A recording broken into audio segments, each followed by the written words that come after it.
Good morning students, I am doctor Atul Pandey from हमारी पाठशाला।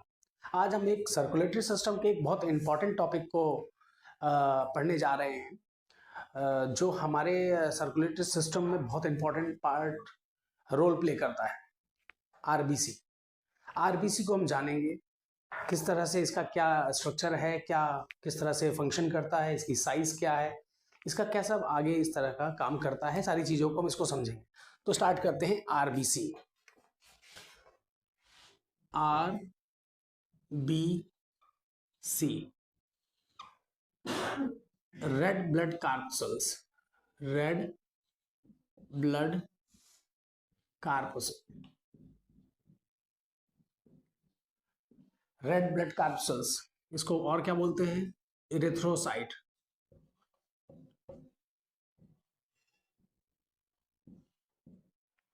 Erythrocyte.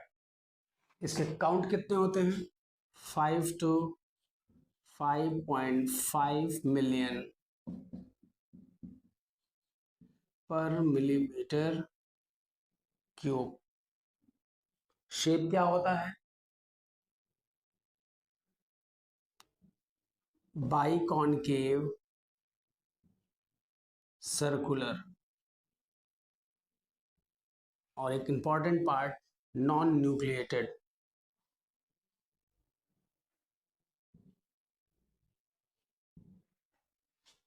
Red blood corpuscles erythrocyte बोलते हैं।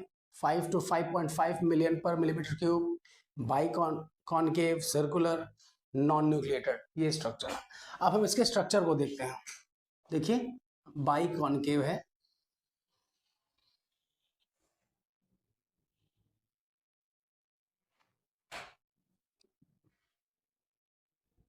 इसके डायमीटर को देखें 7.5 माइक्रोन। ठीक है, 2 माइक्रोन। और यहाँ पे जो नैरो पार्ट है ये 1 माइक्रोन। ठीक। और ये सर्कुलर पार्ट है, ये सर्कुलर ऐसे है। तो हमने देख लिया कि किस तरह से ये आरबीसी है, और इसमें ये इधर जो ब्रॉड पार्ट है वो 2 माइक्रोन, नैरो पार्ट 1, और इसका डायमीटर है 7.5। ठीक।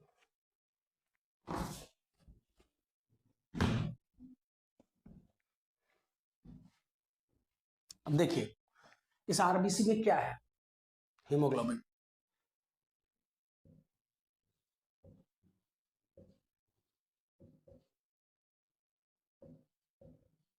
अब हीमोग्लोबिन है। अब आरबीसी का रेडनेस का कारण क्या है? Redness of RBC,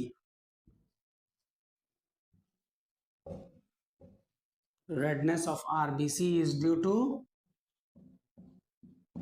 hemoglobin।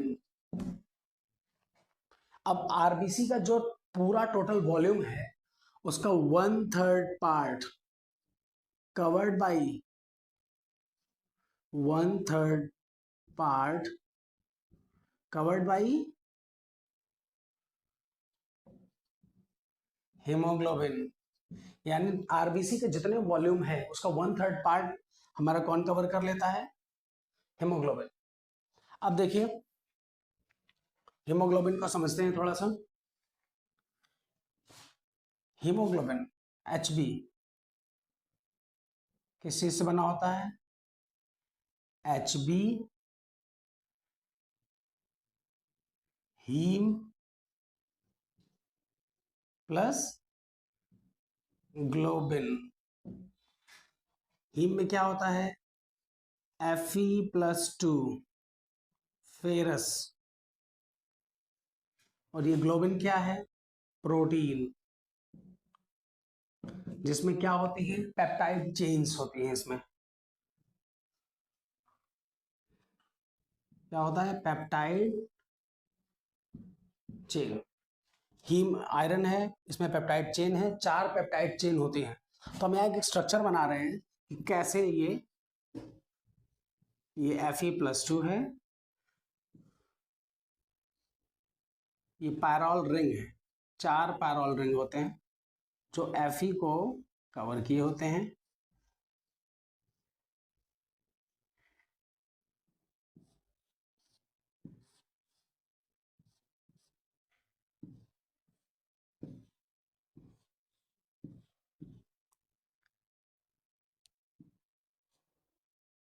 ये क्या है? Pyrrole ring.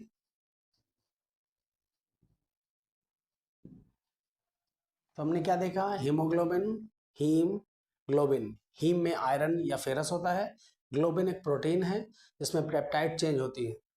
अब कौन कौन से है इसमें, क्या क्या होते हैं? अल्फा, बीटा, डेल्टा और गामा। देखिए हम आगे इसको स्ट्रक्चर को समझते हैं। और अब देखिए हीमोग्लोबिन है number 1, adult haemoglobin. Adult haemoglobin को बोलते हैं क्या? HbA, जिसमें 2 अल्फा 2 बीटा। सेकंड HbA2, इसमें 2 अल्फा 2 डेल्टा। तीसरा HbF, 2 अल्फा 2 गामा। ये इसको बोलते हैं फीटल, FOETAL, फीटल हीमोग्लोबिन। ये कितना होता है? 97 to 98%। और ये दोनों मिला के कितने होते हैं? 1 to 2%। ठीक। अब हम समझते हैं किस ढंग से आरबीसी का फॉर्मेशन और हीमोग्लोबिन का फॉर्मेशन होता है। देखिए haemo erythropoiesis, ERYTHRO, erythropoiesis, ESIS, erythropoiesis. और ये है हीमोपोइसिस, HAEMOPOIESIS, पोइसिस। इरिथ्रोपोइसिस क्या है? Process of formation of RBC, process of formation of RBC. और ये हीमोपोइसिस क्या है? Process of formation of haemoglobin, process of formation of haemoglobin. तो एक टर्म हो गया इरिथ्रोपोइसिस, एक टर्म हो गया हीमोपोइसिस। अब देखिए 3 स्टेजेस हैं, 3 फेजेस हैं। In first phase, early phase में, न्यूनेटल फेज में सबसे पहले यॉर्क शैक में बनता है, यॉर्क शैक। कब बनता है? 3rd वीक से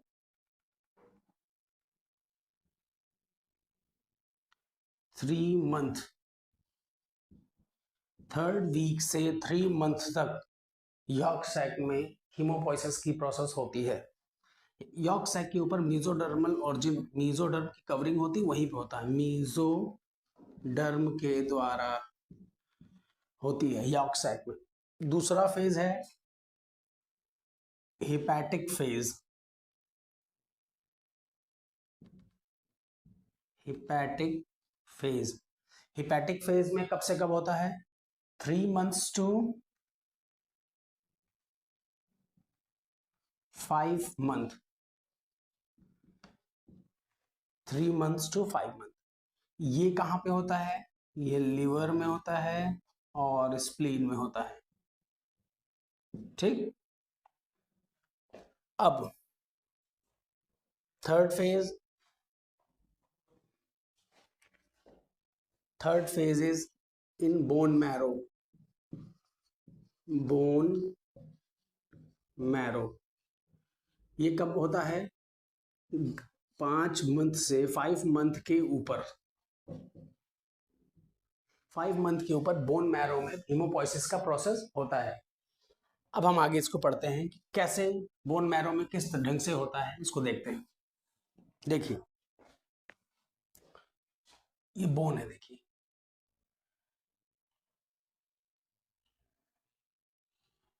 ये बोन है, ये है एपिफाइसिस, इपी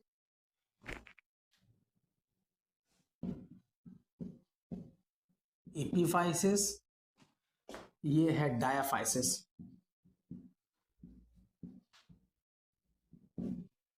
ठीक है। इनिशियली शुरुआती दौर में न्यूनेटल कंडीशन में ये जो बोन मैरो है ये कंप्लीटली रेड बोन मैरो रहता है, red bone marrow. Initially INITIALL, initially ये बोन है, इसके अपर एंड को, एंड ऑफ द बोन को एपिफाइसिस कहते हैं, ये बीच के शाफ्ट को ये डायाफाइसिस बोल दिया। इनिशियली न्यूनेटल कंडीशन में अंदर जो बोन मैरो है उसके मटेरियल जो है वो पूरी तरह से रेड बोन मैरो कहलाता है इनिशियली। बट अब हम आ रहे हैं एडल्ट फेज में। देखिए ये है एडल्ट बोन, ठीक है। एडल्ट बोन में ये हो गया फिर एपिफाइसिस, ये है diaphysis.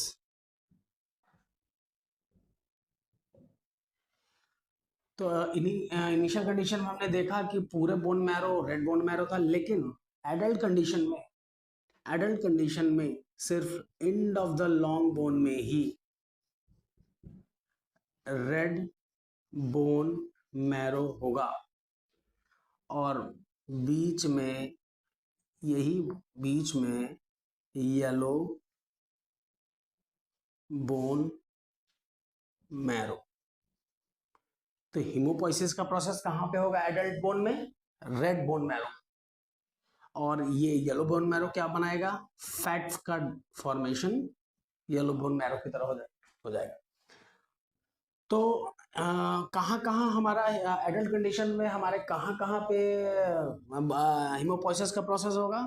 And of long bone, end of long bone, ये एडल्ट कंडीशन है, एडल्ट बोन, ये इनिशियल कंडीशन है neonatal. End of long bone plus flat bone. Flat bone में क्या क्या आ जाएगा? स्कल, रिब्स, स्टर्नम और sternum, ribs, vertebrae etcetera. Vertebrae, sternum, ribs, let flat bone में आ गया, स्कल, रिब्स, स्टर्नम, बस ठीक है, एक्सेट्रा। यहाँ पे फ्लैट बोन में बोन हीमोपोइसिस का प्रोसेस हो गया और end of the long bone में हो गया। तो ये हमने पढ़ा। अब हम क्या पढ़ेंगे कि हीमोपोइसिस के प्रोसेस में रॉ मटेरियल्स क्या क्या हैं। माने हीमोपोइसिस होनी है, हीमोग्लोबिन बनना है, तो किन किन चीजों की जरूरत पड़ेगी, क्या क्या होना अनिवार्य है। तो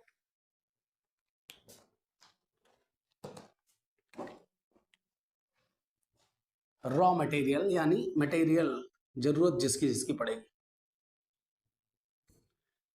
इसको रॉ मटेरियल बोल दीजिए। देखिए हीमोग्लोबिन बनने के लिए सबसे पहले आयरन Fe+2 होना चाहिए। किस चीज के लिए? For haem, HAEM, haem. अगर हिम आयरन नहीं होगा, ये फेरस नहीं होगा, तो iron deficiency anaemia, iron deficiency anaemia हो जाएगा। ठीक है। दूसरा क्या है? प्रोटीन, प्रोटीन फॉर किस चीज के लिए प्रोटीन की जरूरत है? ग्लोबिन के लिए, ग्लोबिन के फॉर्मेशन के लिए, ठीक है। तीसरा, विटामिन की जरूरत है। विटामिन में कौन कौन से? विटामिन में आ गए बी विटामिन, B12 और फॉलिक एसिड। ये मैचुरेशन फैक्टर कहलाता है, मैचुरेशन फैक्टर, विटामिन B12 और फॉलिक एसिड। इसी विटामिन B12 को हम बोलते हैं एक्सट्रिंसिक फैक्टर। एक्सट्रिंसिक फैक्टर कहलाता है। एक्सट्रिंसिक फैक्टर का मतलब है हमें डाइट से इसको लेना होता है, डाइट से इसको हम लेते हैं। अगर विटामिन B12 नहीं है तो भी एनीमिया कंडीशन हो जाती है। अब एक चीज और, विटामिन सी भी हमको जरूरत है हीमोग्लोबिन के फॉर्मेशन के लिए। अब एक चीज हम ये जानेंगे कि जैसे हमारा स्टमक है, स्टमक का जो ऑक्जेंटिक सेल है, स्टमक की ऑक्जेंटिक सेल या पैराइटल सेल एक फैक्टर को प्रोड्यूस करता है जिसको कहते हैं इंट्रिंसिक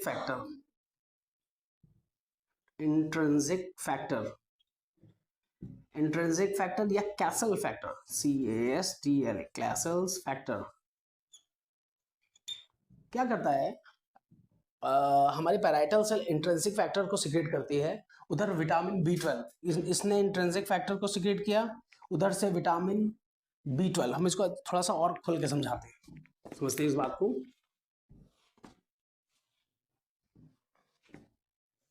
देखिए, विटामिन B12 जिसको साइनोकोबालामिन कहते हैं, साइनोकोबालामिन, इसको बोला, इसने क्या सिक्रेट किया? Extrinsic factor. इधर स्टोमक की ऑक्जेंटिक सेल या पैराइटल सेल ने क्या सिक्रेट किया? Intrinsic factor. इन दोनों ने आगे जाके बाइंड किया, आपस में बाइंड किया, और ये कहां पहुंच गए? इलियम में पहुंच गए। इलियम में क्या किया इन्होंने? एब्जॉर्ब हो गए। इलियम में जाके विटामिन B12 एब्जॉर्ब हो गया और ब्लड में चला गया। अब समझने की बात यह है कि अगर स्टमक में कोई डिसऑर्डर हो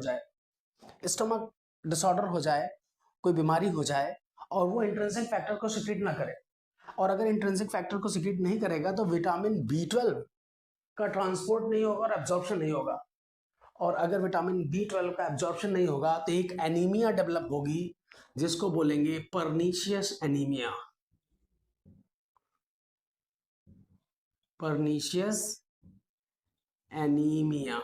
ठीक है, पर्नीशियस एनीमिया डेवलप होगी। ये देखेंगे, ये किस चीज के दिक्कत से होगी? स्टमक अगर विटामिन B इंट्रिंसिक फैक्टर को सिक्रेट ना करे तो विटामिन B12 का एब्जॉर्प्शन और ट्रांसपोर्ट सब रुक जाएगा, और रुक जाएगा तो एक एनीमिया डेवलप होगी जिसको बोलते हैं पर्नीशियस एनीमिया। अब देखिए, आरबीसी में क्या क्या एब्सेंट होता है? न्यूक्लियस एब्सेंट, माइटोकॉन्ड्रिया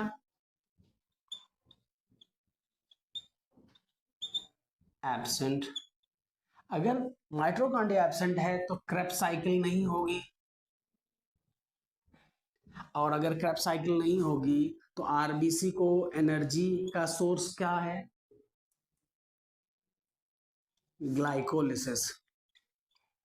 ग्लाइकोलिसिस या HMP पाथवे।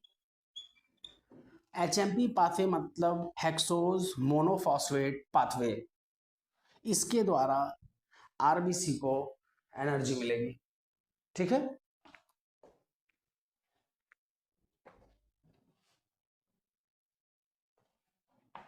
अब हम क्या पढ़ेंगे कि आरबीसी ट्रांसपोर्ट क्या क्या करता है, इस ट्रांसपोर्ट का काम क्या कहेगा। ट्रांसपोर्ट, आरबीसी ऑक्सीजन का ट्रांसपोर्ट करेगी, तो ऑक्सी हीमोग्लोबिन, ऑक्सी हीमोग्लोबिन मतलब HbO 4 ऑक्सीजन से बाइंड किया, अगर कार्बन डाइऑक्साइड से बाइंड किया तो कार्बा अमीनो हीमोग्लोबिन, कार्बा अमीनो हीमोग्लोबिन। और अगर कार्बन मोनोऑक्साइड से इसने बाइंड कर लिया तो कार्बोक्सी हीमोग्लोबिन। अब कार्बा अमीनो हीमोग्लोबिन क्या होगा, HbNH COOH। अब अगर इसने कार्बन मोनोऑक्साइड से बाइंड कर लिया तो कार्बोक्सी हीमोग्लोबिन, कार्बोक्सी हीमोग्लोबिन। ठीक है, अब इस इतना हो गया। अब हम ये देखते हैं कि इसका ट्रांसपोर्ट तो हो गया, अब इसके लाइफ स्पान क्या है। Life span, life span 120 days, 120 दिन लाइफ स्पान होता है आरबीसी का। अब आरबीसी का लाइफ स्पान 120 दिन है, 120 दिन बाद ये डिस्ट्रक्ट टूट जाएगा। स्प्लीन, स्प्लीन को कहते हैं ग्रेवयार्ड ऑफ आरबीसी, यानी 120 दिन के बाद आरबीसी टूट जाएगी और टूट के स्प्लीन में जाके इकट्ठा हो जाएगी। ठीक है, टूट गई, इकट्ठा हो गई। अब देखिए आगे, हीमोग्लोबिन यानी आरबीसी ऑन डिस्ट्रक्शन। देखिए ये आरबीसी है ऑन डिस्ट्रक्शन,